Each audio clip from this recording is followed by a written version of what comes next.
இன்று ராமேஸ்வரம் கோயில் தல வரலாற்றினை காணலாம். ராமேஸ்வரம் கோவிலில் வழிபடும் முறை, ராமேஸ்வரம் கோவில் நடை திறப்பு, ராமேஸ்வரம் கோவில் தீர்த்தம், ராமேஸ்வரம் கோவில் சிறப்பு என பல தகவல்கள் இங்கு நாம் குறிப்பிட்டுள்ளோம். இதுபோன்று மேலும் பல ஆன்மீக தகவல்கள் பலவற்றை அறிய எங்களது சேனலை சப்ஸ்கிரைப் செய்து தொடர்ந்து இணைந்திருங்கள். இந்த காணொலியினை தங்களது நண்பர்கள், தோழர்கள், உறவினர்கள் அனைவருக்கும் பகிர்ந்து பயன்பெறுமாறு அன்புடன் கேட்டுக்கொள்கிறேன்.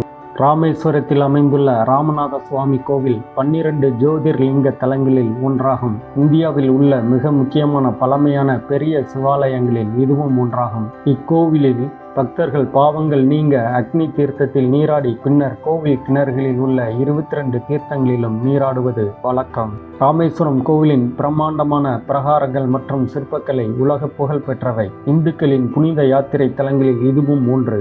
நாட்டின் பல பகுதிகளில் இருந்து வருடத்தின் அனைத்து நாட்களிலும் லட்சக்கணக்கான பக்தர்கள் இங்கு வருகை தருகின்றனர்.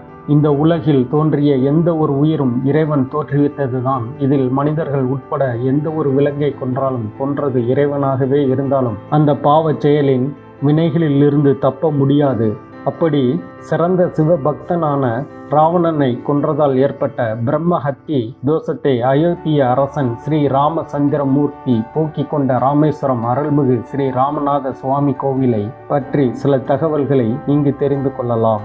ராமேஸ்வரம் ராமநாதர் கோவிலின் மூலவர் ராமநாத சுவாமி, உற்சவர் அதிகார நந்தி, தாயார் பர்வத வர்த்தினி, தல தீர்த்தம் 22 தீர்த்தங்கள், தல விருட்சம் பலா, ஆலமரம், வில்வம், புராண பெயர் கந்தமாதன பர்வதம், திருவிராமேச்சுரம், பழமை 2000 வருடங்களுக்கு மேல். நடை திறந்திருக்கும் நேரம் காலை 4 மணி முதல் 1 மணி வரை, மாலை 3 மணி முதல் இரவு 8:30 மணி வரை. அமைவிடம் ராமேஸ்வரம், மாவட்டம் ராமநாதபுரம், மாநிலம் தமிழ்நாடு. இத்திருத்தலத்தின் வரலாறு: வங்காள விரிகுடா கடலில் இலங்கைக்கு சற்று அருகில் இருக்கும் தீவுதான் ராமேஸ்வரம். இந்த ராமேஸ்வரத்தில் இருந்துதான் கடலின் மீது பாலம் அமைத்து இலங்கைக்கு சென்று ஸ்ரீராமச்சந்திரமூர்த்தியும் அவரது வானர சேனைகளும் இலங்கை வேந்தன் ராவணனுடன் போரிட்டு அவனை வீழ்த்தி சீதா தேவியை மீட்டார்.